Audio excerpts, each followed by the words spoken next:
হর হর মহাদেব। ঘুরবো ফিরবো চ্যানেলে সবাইকে স্বাগত।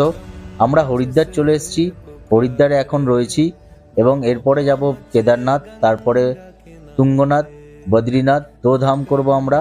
জানেন এখন এই দোধাম বা চারধাম যেটাই করেন খুব মানুষের ভিড় হচ্ছে, তাই এখানে কোথায় থাকবেন, হোটেল কি নেবেন, কত টাকা খরচ করবে, কিভাবে যাবেন, শেয়ারে কোথা দিয়ে করবেন, কন্ট্যাক্ট নাম্বার, সব ডিটেলস ব্লগ আসতে চলেছে।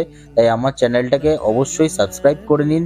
নতুন ভিডিও আপডেট পাওয়ার জন্য বেল আইকনটা প্রেস করে দিন। আর এই হরিদ্বারে কি কি ফেমাস খাওয়া দাওয়া আপনারা খেতে পারেন সেই সবগুলো ব্লগে থাকবে। আপনারা যারা কেদারনাথের বা বদ্রীনাথ যেখানে প্ল্যান করছেন তারা অবশ্যই আমার চ্যানেলটা ব্লগটা ফলো করুন, সাবস্ক্রাইব করে নিন। আপনাদের পরবর্তীকালে প্ল্যান করতে অনেক সাহায্য করবে। তো সঙ্গে যুক্ত থাকুন এবং দেখতে থাকুন ঘুরবো ফিরবো channel. Thank you so much. Har Har Mahadev.